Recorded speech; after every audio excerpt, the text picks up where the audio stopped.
Canada is standing at the edge of a cliff, and the alarm bells are ringing louder than ever. Tonight, we're not talking about some small local dispute. We're talking about a nationwide worker uprising that is tearing through the very foundation of this country. Across British Columbia, 92% of provincial government workers have voted yes to strike. Think about that for a second. Not a slim majority, not even 2/3. A crushing, overwhelming 92%. That number alone should terrify Ottawa. It is not just discontent, it is open rebellion against a government that has ignored working people for too long. Civil servants, the backbone of essential services, have decided they have had enough. Firefighters, social workers, clerks at government liquor stores, even specialists like engineers and geoscientists are sending a message so loud it is shaking the walls of Parliament. They are saying wages no longer keep up with reality. Rent, fuel, groceries, all of it has skyrocketed while their paychecks remain stuck in the past. And when the people who keep your province safe, the ones who respond to wildfires or manage critical infrastructure, cannot even pay for their own housing, that is not just a problem. That is a catastrophe in the making. The unions call it an affordability crisis. But let us be clear. This is not just about affordability. It is about survival. Wildland firefighters in BC, risking their lives in brutal conditions, make around $28 an hour. $28? That is pocket change compared to the risk they carry every single day. And the story does not stop there. Social workers stretch beyond their limits. Clerical staff barely scraping by. Specialists leaving government jobs because wages are falling further behind every year. The system is hollowing out, one resignation at a time, and the government acts as if nothing is happening. Now look at the timing. Airports like YVR are already overwhelmed.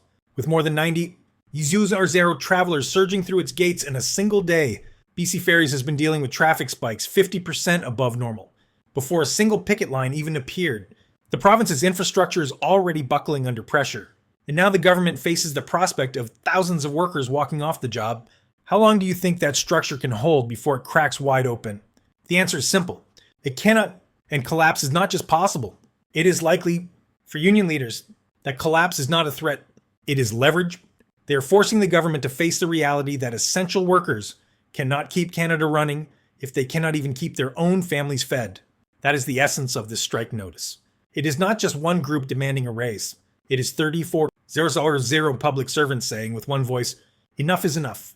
And when you add in the Professional Employees Association, with engineers, scientists, and psychologists also ready to strike, you see the bigger picture. These are not jobs you can fill with a snap of your fingers. These are specialized roles. Without them, systems grind to a halt. And do not think this is only British Columbia. The frustration is spilling into Alberta, where teachers are openly preparing for strikes as negotiations collapse. In Ontario and across the prairies, postal workers and flight attendants are refusing to back down, even when threatened with federal back-to-work orders. That alone shows you how deep the anger runs. When the government tries to force people back into line and they still defy it, you're not just looking at workplace frustration.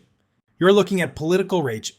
The cracks are everywhere. Universities slashing programs as foreign student enrollment collapses. Communities that rely on those campuses suddenly facing layoffs and uncertainty. Families struggling with skyrocketing costs while politicians in Ottawa lecture them about fiscal discipline. The disconnect could not be clearer. The government is speaking one language. The people are speaking another, and the anger between the two grows every single day. Look at the numbers again. A strike vote in BC passes with 7% support. That is not just frustration. That is a unified army preparing for battle. They are sending a signal that they will not back down, that they will not accept crumbs while inflation devours their wages. And in Ottawa, Mark Carney stands in the center of the storm. The man who wants to be seen as calm, steady, and capable looks instead like a detached banker, completely out of his depth. Workers describe him as tone deaf. Ordinary Canadians see him as a man delivering lectures, while families struggle to put food on the table. Carney hides behind polished talking points. He says agreements are best reached quietly behind closed doors. But workers hear something very different. They hear delay. They hear deflection. They hear the same hollow promises they have heard for years. And after 2 straight years of crushing inflation, people are done waiting. They are done listening. They are done sacrificing while the government pretends to be in control. This is how small disputes grow into national crises. One sector digs and another follows. And before long, the momentum becomes unstoppable. That is what Ottawa fears most. They are not just worried about a strike in BC. They are terrified of the domino effect. The chain reaction that spreads from coast to coast. We saw it before with liquor distribution workers shutting down supply chains in 2022. We saw it again with the trucker convoy that paralyzed Ottawa. Each act of resistance encourages the next one. And now, the wave is building again, stronger and angrier than before. This is not simply about wages anymore. This is about legitimacy. Do Canadians believe their government can defend them, represent them, and deliver for them? Right now, the answer looks like no. And when people lose faith in the system, they do not just walk away quietly. They take their anger to the streets, to the picket lines, and eventually to the ballot box. That is what Carney and his allies are truly afraid of. Not the strikes themselves, but the political revolution those strikes could ignite. Already the comparisons are being made. South of the border, workers are seeing wage gains, new projects, new energy, and a sense of optimism. Canada, meanwhile, is stuck in paralysis. Families here look at the United States and ask, why not us? Why do we have to settle for less? Why do we have leaders who shrug while our livelihoods collapse? Every new strike vote makes that question louder. Every new walkout makes it harder for Ottawa to ignore. Canada is heading toward a showdown, and the people on the front lines are not politicians. They are ordinary workers who have had enough. They are firefighters, teachers, social workers, postal workers, flight attendants, university staff, and thousands of others. They are not just asking for respect anymore. They are demanding it, and if the government continues to stonewall, the anger will only grow, the movement will only spread, and the collapse of confidence in Canada's leadership will become irreversible. When you step back and look at the bigger picture, the cracks in Canada's system are everywhere. Municipal services from Vancouver to Halifax are at breaking point. Public safety is deteriorating. 32 drownings in one province this year alone. Many linked to alcohol and drugs, and doctors say most of them were preventable. But resources for awareness campaigns and enforcement are stretched thin. Police forces are warning of new scams targeting vulnerable communities. And schools are scrambling to add new seats for thousands of students they cannot currently accommodate. These might look like separate stories in the daily news cycle, but together they paint a much darker picture.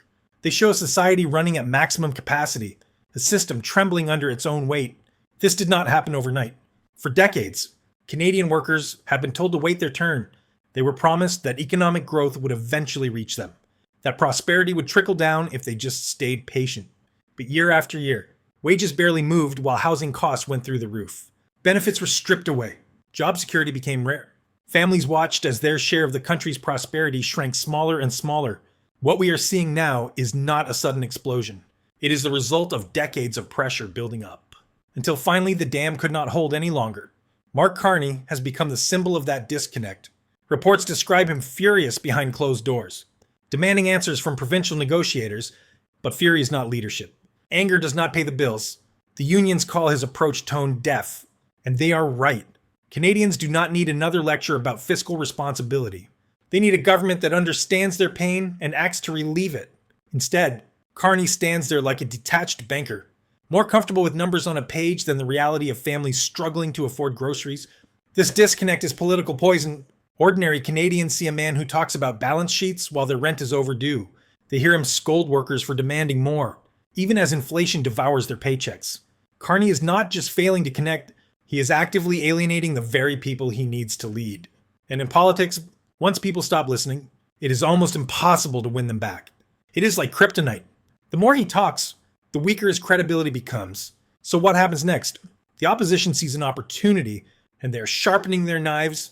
They are pointing to the contrast with the United States, where wages are rising, projects are breaking ground, and optimism is growing. Trump's message of putting workers first resonates across the border in Canada, where people ask why they cannot have the same. Why can the United States show energy and renewal while Canada sinks into paralysis? That question cuts to the heart of Ottawa's fear, because every time workers here look south and see progress, they realize how little their own leaders are offering. Carney insists Canada cannot follow that path. He says the country must stay on its own course, focused on stability and responsibility. But stability means nothing to a worker who cannot afford to heat their home. Responsibility means nothing to a parent who cannot afford rent. These are not abstract policy debates. These are daily survival questions. And every time Carney waves them away, he looks more and more like a man who has lost touch with reality. The fear in Ottawa is not just about strikes. It is about what happens when the anger at the bargaining table turns into anger at the ballot box.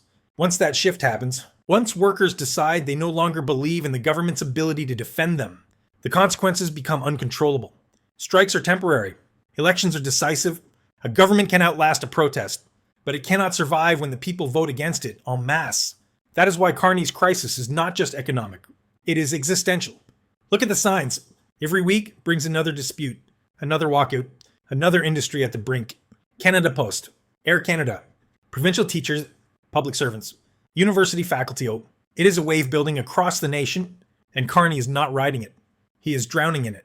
His vision of calm, steady leadership is collapsing under the reality of a workforce that has no more patience. This is not the Canada he promised. It is a slow-motion train wreck, and every day it continues. More Canadians lose faith that anyone in Ottawa knows what they're doing. The contrast with the United States only makes it worse. South of the border, despite political chaos, there is still a sense of momentum. Jobs are growing. Wages are climbing. Projects are being launched. Canadians see that and wonder why they are falling behind. Why their leaders tell them to sacrifice while others thrive. And once that comparison takes root, once people start believing that their system is broken beyond repair, no speech or policy paper will fix it. That is the real danger. Once trust is lost, it cannot be rebuilt overnight. You can throw money at the problem. You can pass new laws. You can shuffle cabinet position. But if the people no longer believe you care, it is over. And right now, across Canada, workers are showing through their actions that they no longer believe. That is what a 92% strike vote means. It means faith in the system is gone. Opposition voices know this, and they are exploiting it. They do not have to convince Canadians to be angry. Canadians are already furious. All they have to do is point to Ottawa's failures and say, look, there is your proof. Look at the strikes. Look at the collapsing services. Look at the families struggling while your leaders shrug. The evidence is everywhere, and Carney's government looks weaker every day it continues. Here is the hard truth. Canada is not prepared for this kind of test. For 2 years, inflation has ripped through family budgets. Housing remains out of reach. Universities are collapsing under financial pressure. Public services are stretched thin. People are exhausted. They are angry. And when exhaustion turns to fury, when patience runs out, history shows us what happened. Movements grow. Leaders fall. Systems collapse. And Mark Carney is standing right in the middle of it, clinging to talking points while the world burns around him. He wanted to project strength. He wanted to be seen as steady, reliable, authoritative. Instead, he looks like a man in denial, trying to hold together a country he does not understand. The more he resists change, the more the pressure builds, the more he insists everything is under control. The more Canadians realize it is not. This is why the crisis in BC matters so much. It is not just one province fighting for fair wages. It is a warning sign for the entire country. If Ottawa ignores it, if Carney dismisses it as just another labor dispute, he will miss the bigger message. Canadians are saying they cannot live like this anymore. They cannot keep working harder for less. They cannot keep sacrificing while their leaders ignore them. This is more than a strike. It is a turning point. The truth is undeniable. Canada is facing a political and economic meltdown, and it is happening in slow motion for everyone to see. When nearly every major sector of the workforce is either on strike, preparing to strike, or quietly planning its next move. That is not a coincidence. That is not just bad luck. That is the direct result of years of failed leadership. Workers across the country are not simply demanding better wages. They are demanding recognition that their labor is the backbone of this nation. Firefighters saving lives in brutal conditions, social workers carrying communities through crises, engineers and scientists holding up critical infrastructure, teachers shaping the next generation, postal workers delivering lifelines to rural and urban families alike. These are the people holding Canada together, and the message they're sending now is crystal clear. They will not be ignored any longer. Carney's response to this uprising has been weak, dismissive, and detached. He insists strikes are just noise, something to be dealt with quietly in negotiations. But strikes are not noise. They are alarm bells. They are warning sirens telling the country that the system is failing. And instead of listening, Carney is plugging his ears and pretending everything is fine. That kind of arrogance is not just foolish. It is dangerous because this is not simply about labor disputes. This is about legitimacy. Every time Ottawa ignores workers, every time they delay or downplay the crisis, they erode trust in government itself. Canadians are starting to believe the system no longer works for them. And once that belief takes hold, it is almost impossible to reverse that. That is why what we are seeing right now is not just a strike wave. It is the beginning of a political earthquake. The affordability crisis has been years in the making. Inflation has shredded paychecks. Housing costs have crushed families. Groceries, fuel, utilities, all of it rising while wages stagnate. Young Canadians see no future, no path to owning a home, No hope of building stability. Older Canadians see their pensions and savings swallowed up by costs they cannot control. And through it all, the government continues to lecture them about patience, responsibility, and restraint. That message is falling flat. Because patience is gone, responsibility has been betrayed, and restraint is no longer an option when families are choosing between heat and food. This anger is not limited to workers. It is spreading into every corner of Canadian society. Communities around universities are collapsing as foreign student enrollment plummets. Programs are cut, and staff are laid off. Municipalities are begging for resources to deal with population growth they cannot manage. Police and hospitals are overwhelmed. Families are buckling under impossible costs. Every institution is stretched to the limit. And the people at the top still pretend the crisis is manageable. It is not. It is already out of control. That is why comparisons with the United States sting so much. South of the border, wages are climbing, infrastructure projects are being launched. There is energy and optimism even in the middle of political chaos. Canadians see that and feel betrayed. They wonder why their leaders cannot deliver the same. They wonder why they're told to accept decline while others build renewal. And every new strike, every new picket line, every new service collapse drives that comparison deeper into the national psyche. Carney's defenders argue that compromise is possible, that agreements will eventually be reached, but compromise requires trust, and trust is gone. Workers do not believe Ottawa will deliver unless they fight for it. That is why strike votes are passing with overwhelming numbers. That is why even specialized fields like scientists and engineers are willing to walk away. They know the only language this government understands is pressure. They know the only way to be heard is to bring the system to a halt. So where does this end up? The uncomfortable answer is that it may not end until Canada undergoes a political reckoning. Strikes will spread, anger will grow, services will collapse, and eventually, the fury will find its way into the ballot box. The government cannot suppress that kind of movement forever. History shows us that once people lose faith, they demand change, no matter how chaotic that change might be. That is what Ottawa fears most. Not the strikes themselves, but the wave of political energy they are unleashing, a wave that could sweep away the current leadership and replace it with something very different. Carney wants to project stability, but stability without justice is a lie. People will not settle for empty speeches while their lives fall apart. They want real change, and they are willing to fight for it. The next few months will be decisive. If Ottawa continues to ignore the signs, the cracks will widen into fractures, and fractures will collapse into a nationwide breakdown. The government can either act now, meet workers where they are, and rebuild trust, or it can keep pretending everything is fine until it is too late. And make no mistake, time is running out already. The ripple effects are everywhere. Picket lines shutting down supply chains, strikes threatening classrooms just as the school year begins, labor disputes at airlines risking chaos for travelers, municipal services pushed to collapse, universities slashing jobs and programs. Every corner of the country is flashing red. And yet, the people in charge still insist Canada is stable. That lie cannot hold much longer. Canadians deserve better. They deserve leaders who understand their struggles, who listen to their voices, and who deliver real solutions instead of hollow promises. They deserve a government that sees them not as numbers on a spreadsheet, but as families trying to survive in a country that has grown more expensive and more unforgiving every year.